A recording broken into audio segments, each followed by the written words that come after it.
दिल्ली विधानसभा में economic survey हर साल पेश किया जाता है, लेकिन इस साल का इकोनॉमिक सर्वे कई मायनों में महत्वपूर्ण है, क्योंकि शायद दिल्ली की सरकार के इतिहास में, अरविंद केजरीवाल जी की सरकार के इतिहास में जितने प्रयास पिछले एक साल में हुए हैं केजरीवाल सरकार के काम रोकने में, शायद इस शहर के, इस राज्य के, इस देश के इतिहास में कभी नहीं हुए हों। और इसीलिए ये आर्थिक सर्वेक्षण महत्वपूर्ण है, क्योंकि ये दिखाता है कि केंद्र सरकार के उनके नए नए कानून के, उनकी नई नई बाधाओं के बावजूद अरविंद केजरीवाल जी के नेतृत्व में दिल्ली की अर्थव्यवस्था, दिल्ली का राजस्व, दिल्ली की प्रति व्यक्ति आय लगातार बढ़ रही है।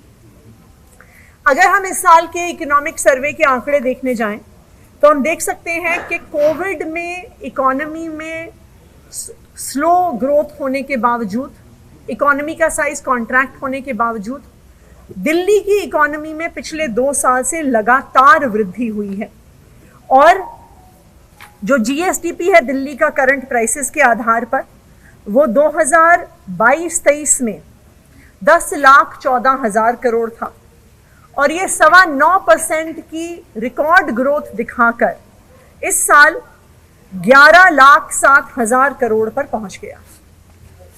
अगर आप देखने जाइए तो दिल्ली की कुल आबादी देश की आबादी की 1.5% है, लेकिन दिल्ली का पूरे देश की जीडीपी में कंट्रीब्यूशन उससे डबल है, यानी 4%। एक और महत्वपूर्ण आंकड़ा जो दिल्ली में हो रही आर्थिक समृद्धि, आर्थिक विकास को दिखाता है, वो है दिल्ली के लोगों की बढ़ती हुई प्रति व्यक्ति आय। 2021-22 में ये आंकड़ा 3,76,000 था और मात्र 2 सालों में ये 22% बढ़कर आज 4,61,000 पर पहुंच गया है। ना सिर्फ दिल्ली की प्रति व्यक्ति आय लगातार बढ़ी है, बल्कि दिल्ली की प्रति व्यक्ति आय बाकी देश भर की प्रति व्यक्ति आय से अब 2.5 गुना ज्यादा हो गई। 2 और महत्वपूर्ण आंकड़े मैं आपके सामने रखना चाहूंगी, वो है महंगाई दर और बेरोजगारी दर का।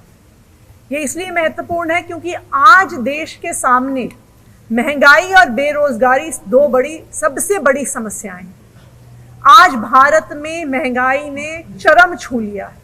पूरी दुनिया में दूसरे नंबर पर भारत का महंगाई दर है, लेकिन ये दिल्ली की सरकार है, अरविंद केजरीवाल जी की सरकार है, जिसने दिल्ली में महंगाई दर को घटाया है।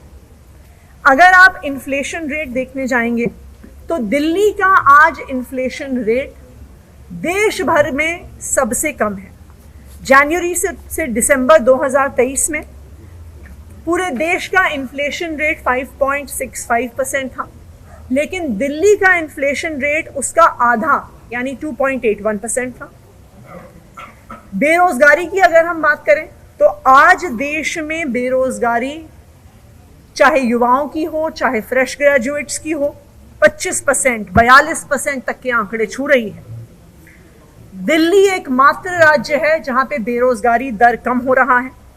2020-21 में दिल्ली में बेरोजगारी दर 6.3% था, लेकिन 22-23 में वो घटकर 1.9% हो गया है।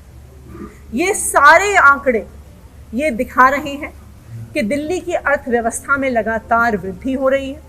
इसके अलावा दिल्ली के राजस्व में भी वृद्धि हुई है।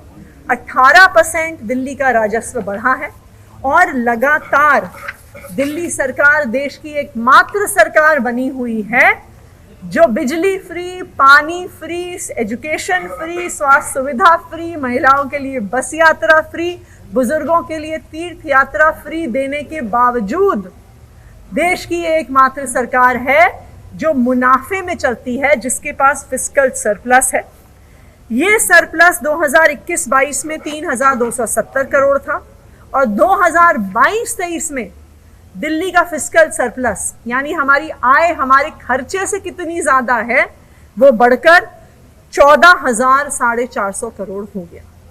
तो इस साल का इकोनॉमिक सर्वे ये दिखा रहा है कि अरविंद केजरीवाल जी के नेतृत्व में दिल्ली की अर्थव्यवस्था और दिल्ली का राजस्व लगातार बढ़ रहा है। Thank you. मैम, बजट का आप तो मंडे को पेश कर रही हैं क्या? जी। क्योंकि पिछले दिनों उसमें कुछ बाधा बताई गई कि अभी क्या जैसा हमने बताया था जब सेशन शुरू हुआ था कि बजट बनने में दिल्ली सरकार की तरफ से कुछ देरी हुई थी, इसलिए उसको MHA लेट भेजा गया था।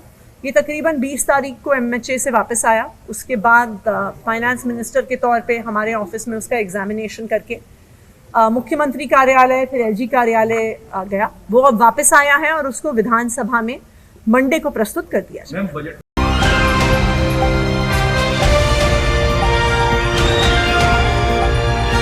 दिल्ली, हरियाणा, उत्तर प्रदेश, राजस्थान की हर खबर के साथ देखते रहिए न्यू इंडिया न्यूज़ नेटवर्क।